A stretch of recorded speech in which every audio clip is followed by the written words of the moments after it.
Hey guys, Mark Ferrasci, Protect Dog Training. I've been posting some pictures and kind of posting on Facebook in regards to a litter of puppies. That litter of puppies is KNVP lineage out of AM Kennels. It's the same bitch that we bred Arrow to the last time on the Dutch Shepherds that I had. We got 2 or 3 good little puppies out of that litter. But he ended up having her come in season. I guess it's a whoops litter in regards to he didn't want her to get her together, because I don't like breeding bitches back to back. I like to give them a rest in between. So if they come into season twice a year, I'll skip a litter and then breed her the next time. But I guess it happened, and he's got a good male that's out of that same kilo. So if you just look at my Facebook page, you'll see Kilo and Gina. Gina is the same mother out of that last litter that we just did. Looks like a real nice litter. I'm pretty stoked. I'll be going over and testing them and playing with them and kind of letting them know which ones I think are the best ones. My head usually goes towards the males, not the females, but that last litter we did with Arrow, the females were stronger than the males. The females came out really nice. I mean, I've got one back in New York that a law enforcement officer has, and she's kicking ass and taking names. So that's pretty good. And then, so this litter, he's about a half and half. I think there's 11 puppies total in the litter, half females and half males. So it's an even split pretty much. And then I will probably be breeding a Dutch Shepherd litter of my own with Mama. Mama is a 2-year-old that's Buddy's sister. Okay, and I kept her back for breeding, and I wasn't going to breed her, but now I've got a place to go and things are working out, so I'm going to go ahead and breed her.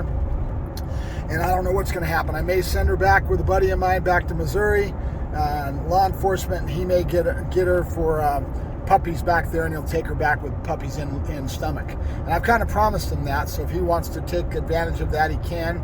If not, she'll stay with me. But I'm going to go over and take her out. Tonight's her 11th night. So if you're knowing about breeding, usually it counts calendar. It's 11th to 14th day. You breed your bitch on those days, and in between that time, that's when she'll accept the male, and most likely. And then at the same time, you will have her catch. Mother Nature kind of does its thing. So that's an old way of doing things before we had all the help from the vets. And some people paid for their testing to say when the female's in the right cycle, the best spot to breed her. But I usually just count the calendar. So I wanted to talk today, after I get yakking about that, let me talk a little bit more about other things. Talking about breeding, right? One of the things I've learned from doing the last 3 or 4 litters with Arrow and going through the last year or 2 that I've been breeding these puppies, I've learned an awful lot. That's why I got Arrow, and that's why I wanted to breed him, because I wanted to learn and grow about the breed, and then be able to see puppies come out and be able to evaluate puppies, and that's how you learn and grow, you know. So that's one of the big reasons I wanted to get into this, because I'm getting into towards thinking about breeding type aspects, right? And just like anything else, you got to learn and grow. So one of the things I've found out is something that I call genetic stamp. Okay, what is genetic stamp? Genetic stamp is propensities that are there within the genes of the dog, or the propensities of the dog to do certain things, okay? And it's usually denoted by its past and how it's been bred, what they bred it for, and the activity that will take a hold in the gene pool as time goes along. An example of that, in KNVP, they have a routine where they do in the woods, they call it. They send the dog into the woods, and there's a box. And the decoy will be right in front of the box, and the dog will go over and plant himself on that box. He's high on that box. He wants to stay on that box because that's the way they train him. And then he barks the decoy and gives him hell, but he stays on the box. So that's used a lot in that, and they bring out that genetic stamp, that propensity in the animal over time, because this is one of their big routines they do, right? The lineage that I've got comes out of Arrow shows it in a lot of ways. One of the things, they go crazy on their bull. The bull's upside down, the dog will sit there and want to butt it and they'll go crazy all day long going after that bull, that drive. So that's that genetic stamp. It's a natural thing. I see it on all of my puppies that I've had come out.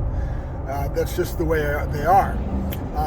Another example of genetic stamp is what they're looking for in Schutzen. They're looking for a really solid, deep mouth bite. They want the dog to seat his bite way back to the back. And that's something they've been accenting in their breed lines and their breeding for years.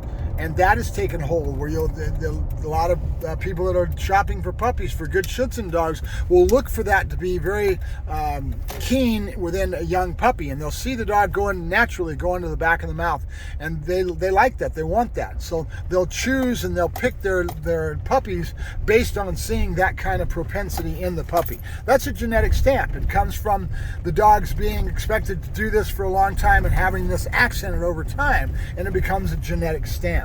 Right. So the other thing I would kind of point out in regards to people that may not know as much, and there's a lot of folks out there that don't have a clue. Genetics matter, and you hear that again and again. You hear it said all the time. So going out and understanding your bloodlines and knowing what you're looking for in a puppy as far as working dog or whatever you may be looking for in the dog is important. That's why they say genetics matter. If you know where the mother and the father come from, and you have an idea of those propensities in their behavior and watching them out on the field getting worked and etc., you will start to see propensities that you may be interested in. You know that the mother and the father will throw that same kind of propensity, or very well could, okay? That genetic stamp would be there. So keep that in mind, and then realize that the genetics matter and a lot more than that. Just because it's German Shepherd, where's the German Shepherd bred? Is he bred out of German stock that's coming from the Schutzhund lines over in Germany? Or is he German, or is he a German Shepherd that's out of stock that's coming out of Holland and Denmark, which would be more related to KNVP, and they're looking for a different type of propensities in the animal to match their sport that they're doing, or to go towards law enforcement with their mental attitudes and what they've got within that part of the world. Holland, Denmark, the Netherlands, you're talking a totally different perspective in how they look for those propensities in their dogs. So think about that. Or if you're going to come to America and you want that German Shepherd that's got the slant, that's a show dog, what are you going to get? Look at the propensities in that dog, right? A lot of times people will take a good show dog, and then they'll go out and they'll go towards Schutzhund. Well, they're fighting the battle the whole time, because in Schutzhund, the criteria is very much towards a working dog, not as much a show dog. And so to bring out these behaviors in the dog takes a lot of work. That's why I respect the heck out of Norman Augustin so much, because he puts a lot of work to bring those dogs out. He's got a lot of show people showing him. He's just that kind of trainer that he has a lot of heart and a lot of give, that he's willing to put the hard work in to bring these dogs out, and they're able to get on there and go get some titles on their dogs. Anytime I see somebody with a show line dog out in Schutzhund and they're getting a title of a Schutzhund 1, Schutzhund 2, or any of that, I will right away respect the hell out of them. Why? Because of the hard work it took to get that dog to do the job. Easy to go buy a dog that's got some working lines, maybe a totally different type of Hungarian German Shepherd, Hungary's got a totally different dog. I mean, that's what I'm trying to get across to you guys, is that the genetics matter, and where they're coming from and what part of the world and what they're being bred for is what you need to be aware of, okay? So get out there and do a little bit more R&D and step back and think about this as you pick a dog, right?